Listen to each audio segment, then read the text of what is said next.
Sugeng siang anak negeri, ketemu lagi sama aku Gatot Saputro. Kali ini aku akan menjelajah keanekaragaman budaya, kuliner, dan kekayaan alam yang ada di kota Seribu Candi, yaitu Klaten. Aku mau menikmati aneka olahan belut di Desa Tambakan, Jogonalan. Ada juga ritual pemindahan arca yang dilakukan oleh umat Hindu. Sampai panen bikin olahan yang hanya dibuat untuk acara 7 bulanan nih. Jangan kemana-mana, tetap di Jejak Anak Negeri ya.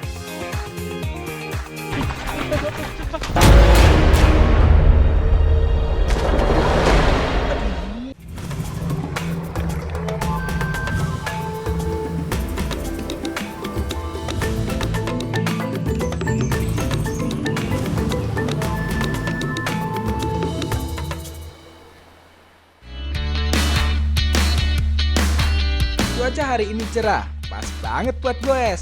Aku udah bersiap untuk goes bersama warga Tambakan, Jogonalan, Klaten. Aku akan keliling desa dengan sepeda kayu. Unik kan? Bukan hanya bahannya yang unik, tapi ukurannya juga lebih besar dari sepeda pada umumnya. Yo, monggo Pak, Bu, ayo sepeda kita, yo.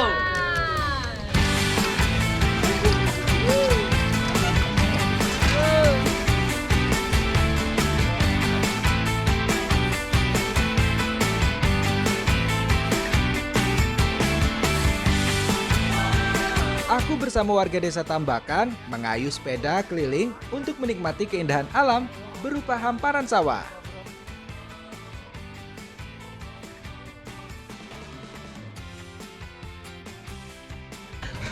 Nih, hari ini aku lagi ada di Desa Tambakan, Jogonalan, Klaten. Lagi bareng-bareng naik ontel. Yang aku naik ini ontel kayu nih, unik kan? Dan nanti aku bakal explore kuliner, budaya serta tradisi yang ada di sini. Ikuti terus di Jejak Anak Negeri, karena alam memberikan banyak manfaat.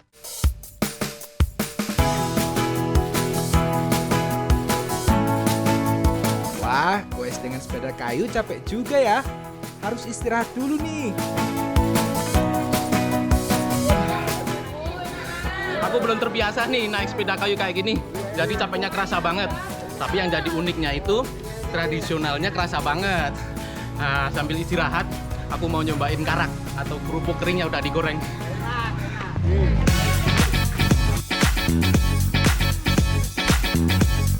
Desa Tambakan ini memiliki banyak sentra industri, salah satunya kerupuk kara ini. Renyahnya kerupuk kara bikin energi saya kembali lagi nih. Kan kara terbuat dari nasi yang dikeringkan.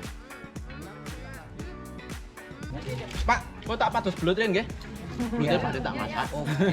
Nanti aku dikasih ya. Ya, telasaken nggih. Pak, Bu, duluan ya. Assalamualaikum.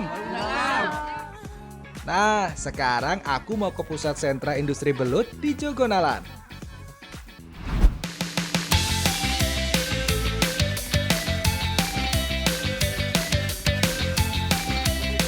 Gak perlu susah-susah cari belut di sawah ya. Udah ada nih kolamnya. Sentra pengolahan belut Ibu Rupiem memang menyetok banyak belut di kolam-kolam. Sekarang stoknya sudah menipis nih. Aku bersama Mas Eko sedang ambil belutnya untuk dibuat keripik. Aduh, ucul Mas. Sekarang aku lagi ada di tempat pengolahan keripik belut. Belut yang aku ambil itu umurnya 4-6 bulan. Ini yang cocok nih buat keripik. Mas, ini Mas. Kalau untuk membuat keripik, memang tidak membutuhkan belut yang ukurannya besar. Belut tergolong hewan hermaprodit yang akan mengalami pergantian kelamin dari betina ke jantan. Belut muda memiliki kelamin betina, kemudian pada umur 6 bulan akan berubah menjadi jantan. Hal ini agar saat menjadi keripik, teksturnya tidak terlalu keras dan mudah untuk diolahnya. Saking licinnya, belut yang udah aku tangkap ada aja yang lepas. Sensasi tangkap belut di sawah sama di kolam berbeda loh, Cah. Karena di sini banyak banget, jadi bikin geli. Nih, nangkep belutnya tuh di kolam, tapi nggak kalah asik kalau nangkep di sawah. Tetep licin, nggak susah ditangkep nih. Aduh, mau lepas. Sampai geli kakinya. Ayo Mas. Belut yang ada di sini berasal dari berbagai daerah, mulai dari Jawa Tengah dan Jawa Timur. Yang terbaik berasal dari Bojonegoro dan juga Kediri yang dikirim tiap minggu. Belut sulit ditangkap karena tubuh belut mengeluarkan zat kimia atau lendir dari sel kulitnya yang berbentuk seperti ludah yang sangat kental. Ini berguna untuk melindungi kulitnya dari gesekan benda keras dan tajam. Wush. Lunyuk banget, Mas. Tetep berkas-berkas ya. Karena umur belum sekitar 6 bulan, belut memiliki panjang 10 hingga 29 cm dan berkulit hijau muda di bagian punggungnya. Udah banyak nih, sekarang aku mau bawa belutnya untuk dibersihkan bersama Ibu Rupiem.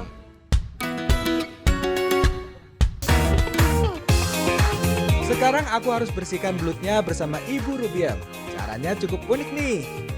Belut yang sudah aku tangkap dimasukkan ke dalam kolam kecil untuk dilemaskan menggunakan air kapur. Tuh, setelah air gamping disiram, belutnya langsung bereaksi seperti kepanasan. Tidak begitu lama, belut mudah untuk dipegang.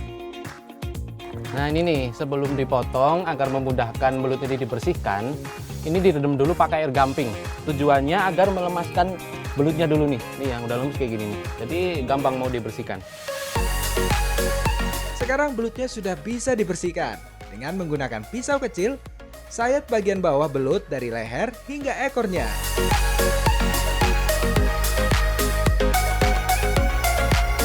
Selanjutnya cuci belut dengan air hingga darah dan kotorannya hilang. Bila perlu, cuci hingga 2 kali sampai benar-benar bersih ya.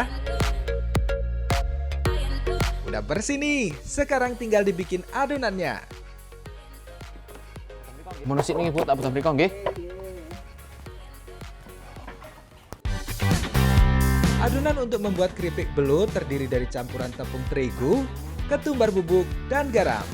Aduk adonan sambil diberi air sedikit demi sedikit hingga rata.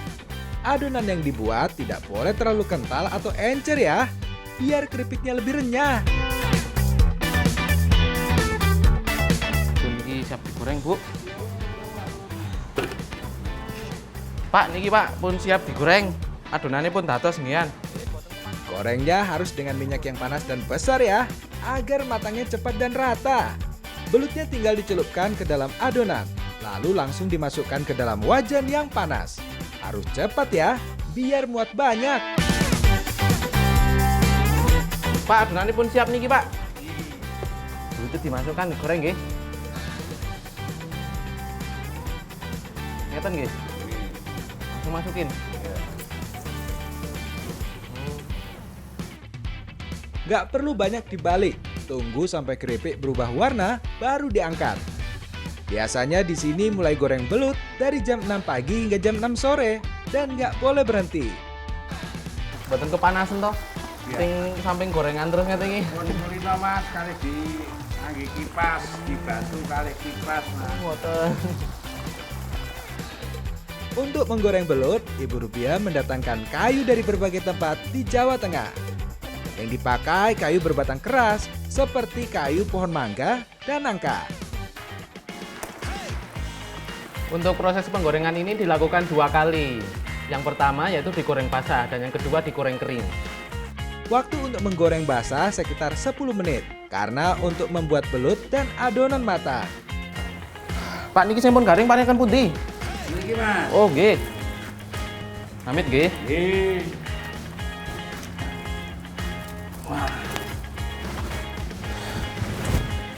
Napa malih Pak? Mas. Sudah niki. Nggih, iki Pak. Nah, ngangkat kali iki. Nggih.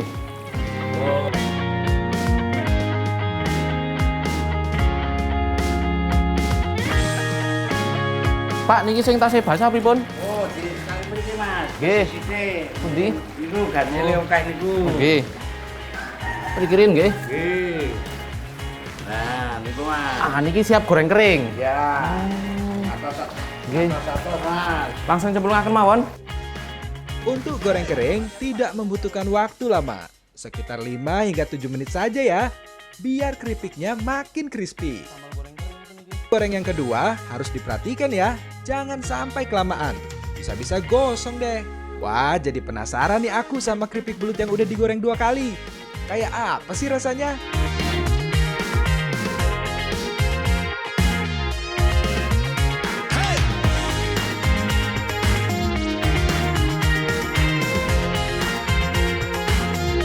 Tak coba ini Pak, pun digoreng ping kali. Ternyata bener nih, yang udah digoreng 2 kali bener-bener crispy. Nggak Pak nggih. Tak bedam mriko nggih Pak nggih. Tak bungkus.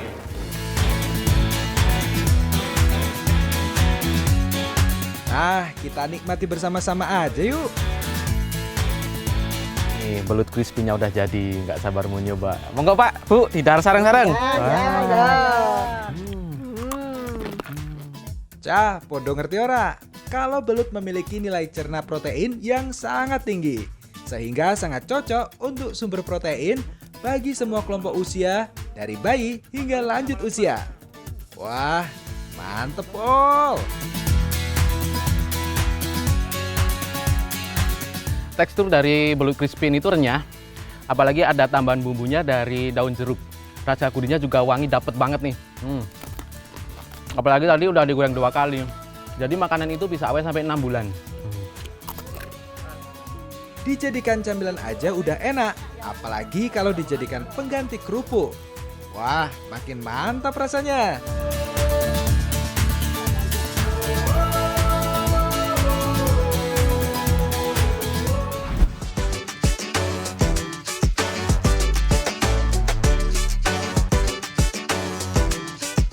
Selain diolah menjadi belut crispy, ada juga nih olahan belut di sini, yaitu mangut belut. Nih, aku sekarang lagi sama Mbak Nur dan Mas Ginanjar mau masak belut. Mas, ini belutnya diapain dulu nih? Dipotong-potong, Mas. Potong-potong. Untuk yang- Ini Mbak Nur nyiapin bumbunya. Oh iya, Oh ya udah, yuk Mas. siap. Berapa nih potongnya nih? Segini? Ini yang besar-besar jadi 5, yang kecil-kecil sekitar 4 ya. Oh iya ya. Sementara aku dan Mas Ginanjar memotong belut jadi kecil, Mbak Nur menyiapkan bumbunya untuk dihaluskan. Untuk jahe, kunyit, dan kemiri disangrai. Haluskan bersama bawang merah, bawang putih, ketumbar, cabai merah, dan kencur. Mas, Apa? iki welute dikeki uyah karo jeruk. Loh, paling aku kayak bingung ki. Kok ini jeruk ini kayak apa? Iya, ben rame. Ben ramis. Ternyata dalam mengolah belut ada tipsnya agar bau amisnya hilang, yaitu dicampur dengan garam dan air perasan jeruk. Mbak, wis cukup ki, Mbak, wis nyampur ki. Welute kayak digoreng setengah matang. Goreng setengah mateng. Oh ya, sik, Mas, tak goreng sik ya, Mas ya. Nyampur iki. Wis, kae.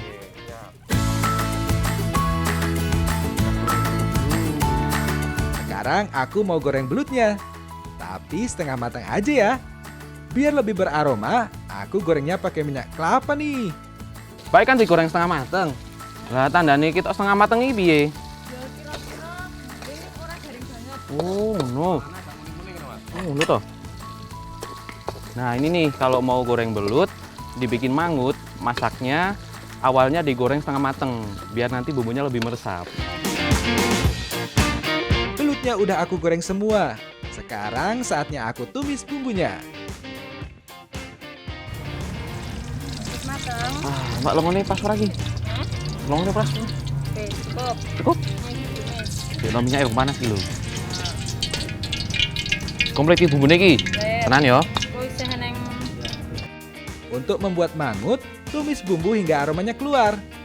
Lalu masukkan belut.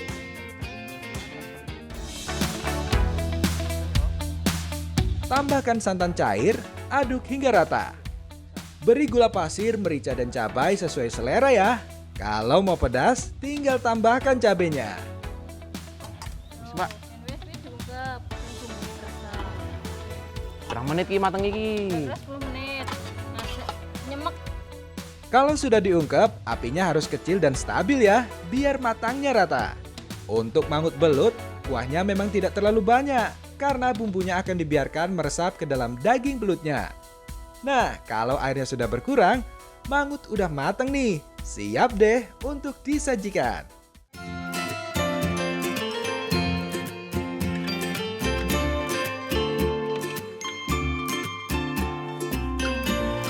Ini nih, mangut belutnya udah jadi. Aromanya menggoda banget ya Mas ya. Ya Mbak, dar Mbak. Yo. Ayo Mas, bikin Mas. Anak negeri, nilai energi belut ternyata jauh lebih tinggi dibandingkan telur ayam dan daging sapi loh. Hal ini membuat belut sangat baik digunakan sebagai sumber energi pada tubuh kita. Biasanya kalau mangut itu identik dengan ikan lele, tapi kalau daerah sini tuh pakainya belut. Gak kalah enak loh, apalagi masaknya tadi udah dicampur pakai jeruk dan garam, jadi amisnya udah hilang. Mas, ya Apalagi makannya bareng nasi anget kayak gini, makin mantap. Tekstur belut yang kenyal namun mudah untuk dikunyah dan pedasnya bumbu bikin aku nambah nih. Pancen enak tenan.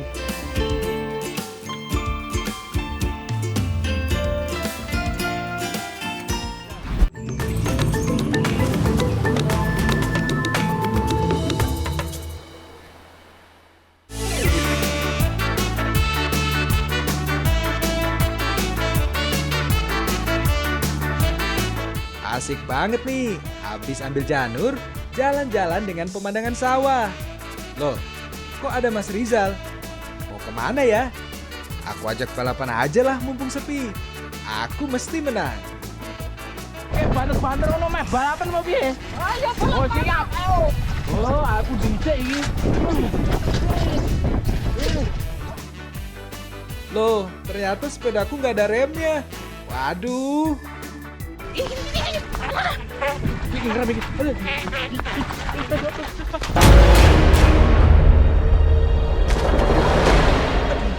Bukannya untung malah buntung. Niatku mau panen kacang, malah nyusru ontelku. Sekarang aku ikut Mas Rizal aja deh panen kacang. Bu, pun asal kadah. Pun Mas. Bu, tak bantu mriki. Nggih, monggo-monggo. Mriki rencangi. Kacang tanah menjadi salah satu tanaman yang banyak ditanam di wilayah Jogonalan selain padi dan singkong. Tapi kacang tanah ditanam hanya menjadi selingan saat padi belum saatnya ditanam. Isoleh Mas, Wes. tumpuk ini. Oh. Nih, jadi waktu ideal untuk panen kacang adalah 3 bulan. Kalau sampai lebih dari 3 bulan, itu jadi bisa dimakan tikus kacangnya malah. Habis nanti gak jadi panen. Bu, pun asal kadah niki, Bu. Tak betul mriko nggih. Ya, aman.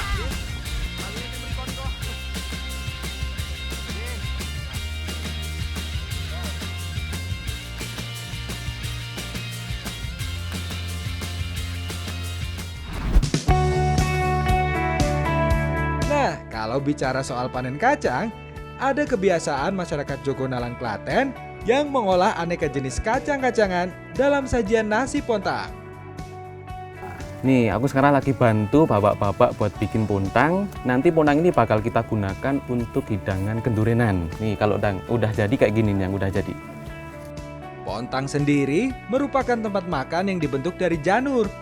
Nah, untuk isiannya ada berbagai macam. Namun utamanya adalah kacang-kacangan. Mulai dari kacang tanah, kacang hijau, kacang kedelai, kacang merah, hingga kacang polong. Lengkap deh.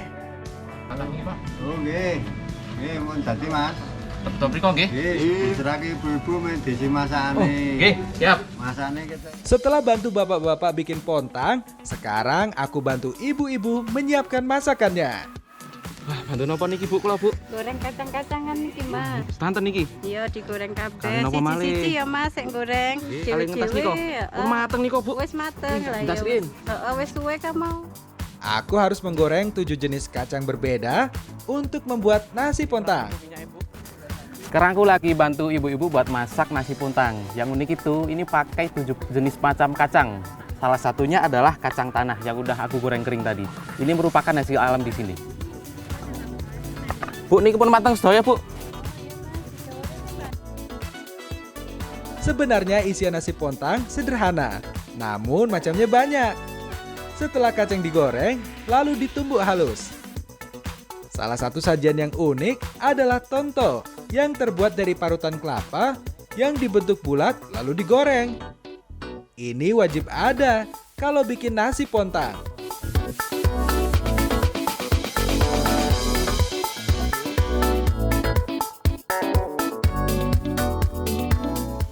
Semuanya harus masuk ke dalam pontang.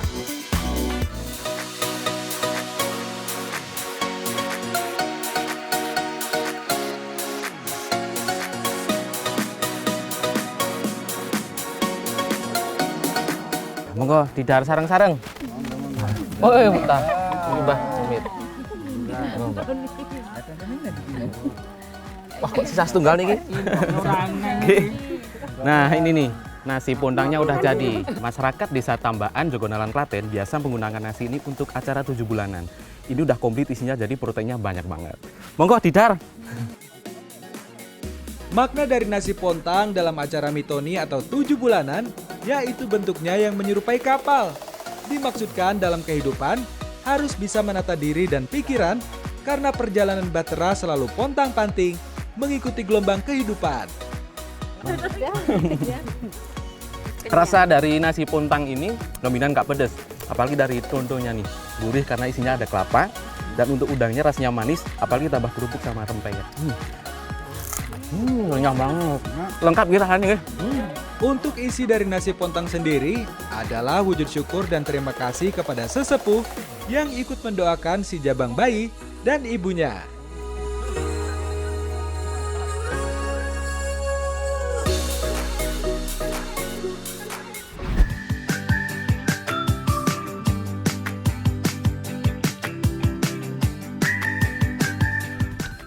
Ada pepatah Jawa yang berbunyi, Desa Mawocoro, Negara Mawototo, yang memiliki arti setiap daerah memiliki adat istiadat dan aturan yang berbeda. Sama halnya seperti umat Hindu yang berada di Jogonalan, Klaten ini, memiliki cara untuk menghormati leluhurnya dengan membuatkan ritual untuk memindahkan arca Ganesha sebagai bentuk penghormatan. Nih, aku sekarang lagi bareng masyarakat Jogonalan Klaten mau bikin hidangan yang banyak buat acara perpindahan arca. Nah, ini hidangannya yang banyak ini bakal dimakan bareng-bareng nanti. Mbah, meh halus nih kita. Udah. Yang utama dalam ritual pindah arca ini adalah sajian ayam ingkung. Ini aku udah siapin ayamnya untuk dimasak. Rampung nih Mas Sinali. Putih putih.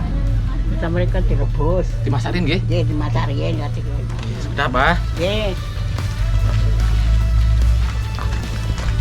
Bah, ini sampun Bah nih, Bah. Sampun. Pun umep. Pun. Wah, langsung nggih. Nggih. Untuk membuat ayam ingkung, direbus dulu ya biar matang. Ayam yang digunakan harus ayam kampung. Butuh waktu 40 menit agar ayam matang. Sementara itu, aku membantu Mbak Saniem untuk mengecek ketupat dan telur yang sedang direbus. Ketupat dan telur ini akan dibuat sebagai persembahan dalam acara pemindahan arca nanti. Wah, kayaknya udah matang nih. Ayo angkat aja lah. Ayam ingkungnya udah matang. Sekarang harus segera diangkat nih. Selanjutnya ayam harus dipanggang di atas bara api biar matang sempurna. Nah, jadi untuk acara perpindahan arca ini memang makanannya itu porsinya sedikit, tapi banyak macamnya. Salah satunya ingkung ini nih. Mbak, meh matang kalau ini, Mbak. Ya, bentar lagi ya Mas ya. Selain ayam ingkung, sajian yang harus ada yaitu sajian makanan laut yang diwakilkan oleh kepiting, udang, dan cumi. Semuanya harus dimasak dengan bumbu yang berbeda. Udang dimasak dengan bumbu jahe dan bawang putih yang dihaluskan. Cumi dimasak dengan bumbu kemiri dan lengkuas. Sedangkan kepiting dimasak dengan bumbu bawang putih dan rosemary. Semuanya cukup disajikan satu porsi karena akan dijadikan sebagai persembahan. Selain 3 menu laut, ada juga nasi tumpeng nih. Lengkap pokoknya. Nah, setelah menu masakan selesai, sekarang aku akan membantu Mas Rizal dan Mas Eko yang sedang membuat ketupat dan lukisan Ganesha. Mas, damel apa niku, Mas? Niki damel tirta, Mas. Tirta. Air suci. Oh, mangke kula nyobi nggih. Ngukir-ngukir ngoten. Nggih. Diwari mangke, Mas. Nggih. Tak gawe iki sik, Mas. Nggih. Dulu, Mas, niku, Mas. Aku dan Mas Rizal akan membuat tambahan ketupat yang nanti akan dibawa saat ritual. Nih, janurnya sudah ada. Sudah berkali-kali nyoba, ternyata susah juga membuat ketupat ya. Nah, ini nih, jadi ternyata bikin ketupat ini butuh kesabaran, ketelitian, biar jadinya rapi. Nggak semudah waktu dilihat nih bikinnya. Setelah gagal berkali-kali, akhirnya aku bisa bikin satu ketupat nih. Wah, tadi ki Mas, ngene yo. Ya. Pas yo. Wah, sun lho Mas mari tadi iso aku. Tak rewangi sing masih kae yo. Ya, heeh. Mas, gawe apa kuwi? Gambar, Mas. Gambar. Oh, wis diukir yo. Jadi aku tak bantu, Mas. Sekarang aku bersama Mas Eko sedang membuat lukisan arca Ganesha yang diukir pada kelapa gading. Sekarang aku lagi bantu bikin lukisan Ganesha buat nanti acara pemindahan arca. Nih gambarnya nih, mirip kan? Aku lanjutin dulu ya biar cepat selesai.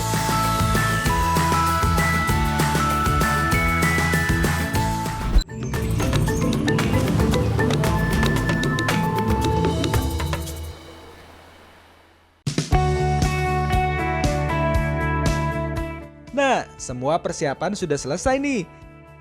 Sekarang tinggal menata seluruh sesaji untuk dilakukan upacara ritual pindah arca.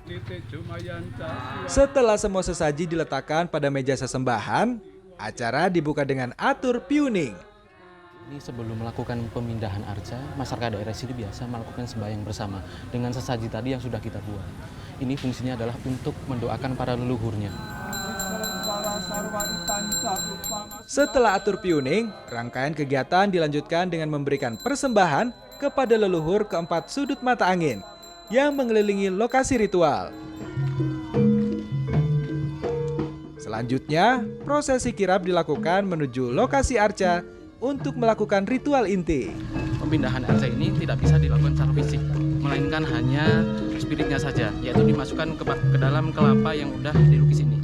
Ini lagi menuju ke tempatnya.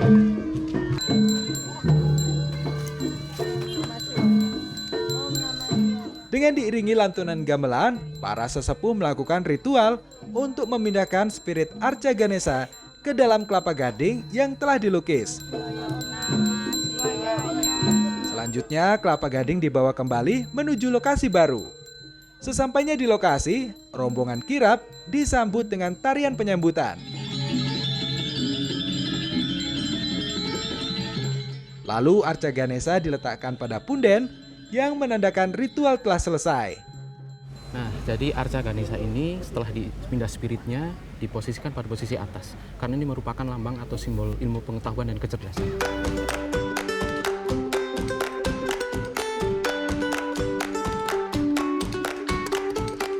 Kalau ritual sudah selesai, barulah bersama-sama menikmati hidangan yang telah didoakan. Biar berkah semuanya. Nah, ini nih merupakan proses terakhir dalam acara pemindahan arca, yaitu makan bersama hidangan yang udah tadi kita masak pagi hari. Guyub rukun dan kebersamaan dalam menyantap hidangan menjadi terasa lebih nikmat. Mantep tenan.